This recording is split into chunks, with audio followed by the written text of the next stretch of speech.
नमस्कार, मैं हूं आपके साथ कविता राणा।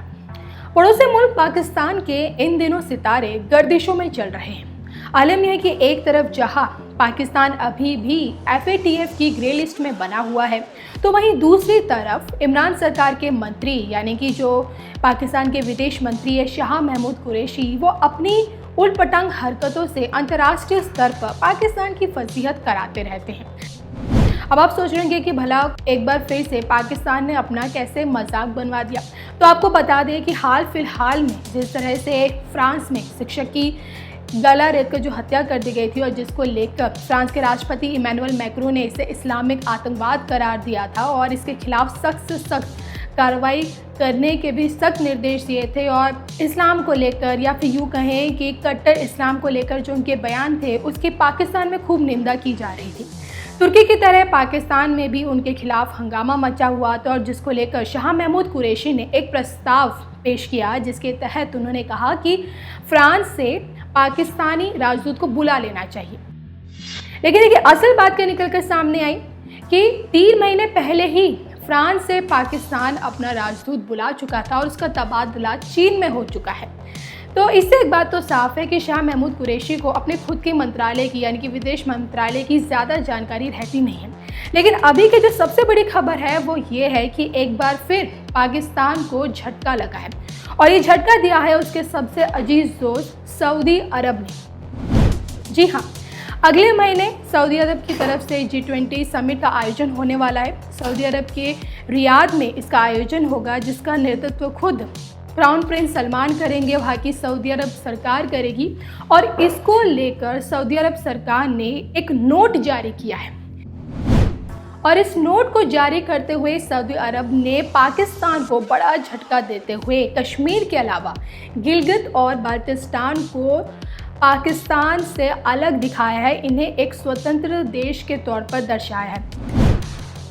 आपको बता दें कि जिस समिट को और ख़ास बनाने के लिए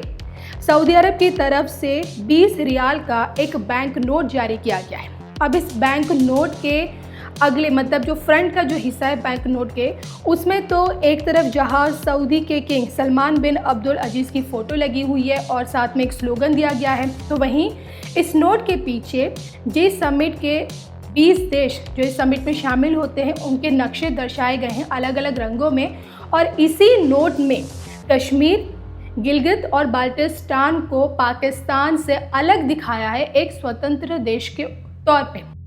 और इस पूरे मामले को लेकर अभी तक पाकिस्तान की तरफ से ना ही कोई टिप्पणी की गई है और ना ही कोई कार्रवाई सामने आई है।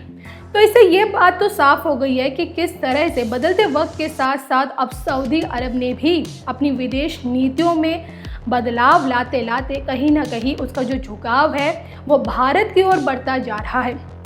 वैसे ये पहला मौका नहीं है जब सऊदी अरब ने ये दिखाने की कोशिश की है कि किस तरह वो पाकिस्तान से दूर होता जा रहा है और भारत की तरफ बढ़ता जा रहा है। इससे पहले आपको याद होगा कि ये जग जाहिर है कि पाकिस्तान का कोना कोना, उसकी पूरी सरजमीन किस तरह से कर्ज के बोझ से दबी हुई है। फिर चाहे वो वर्ल्ड बैंक से कर्ज ले रहा हो, चीन से कर्ज ले रहा हो, इस्लामिक देशों से कर्ज ले रहा हो, या फिर वो सऊदी अरब से कर्ज ले रहा हो। और हाल फिलहाल में अगस्त के महीने में ही सऊदी अरब ने पाकिस्तान को फ़ौरन कर्ज लौटाने की बात कही थी, उनसे कर्ज वापस लेने की बात कही थी, और जिसके चलते जो पाकिस्तान थे उसकी दिवालिया जैसी स्थिति एक बार फिर से हो गई थी। और इससे पहले आपको याद होगा कि 5 अगस्त को जिस तरह से जम्मू कश्मीर को उससे 370 धारा हटाई थी मोदी सरकार ने, उसको लेकर भी उस टाइम जम्मू कश्मीर के मुद्दे पर भी अन्य इस्लामिक देशों की तरह सऊदी अरब ने भी इस मुद्दे पर कुछ नहीं कहा था, और ना ही उसने पाकिस्तान को लेकर कुछ कहा था, और इसे भारत का आंतरिक मसला करार दे दिया था। तो कुल मिलाकर बात यह है कि एक बार फिर सऊदी अरब ने पाकिस्तान को झटका देते हुए गिलगित, बाल्टिस्तान और कश्मीर को अलग देश के तौर पे नोट पे दर्शाया है। आपको बता दें, हाल फिलहाल में पाकिस्तान अब इस्लामिक देशों से दूर होता जा रहा है। बस तुर्की और चीन के सहारे वो बस अपनी नैया किसी न किसी पार लगाना चाहता है।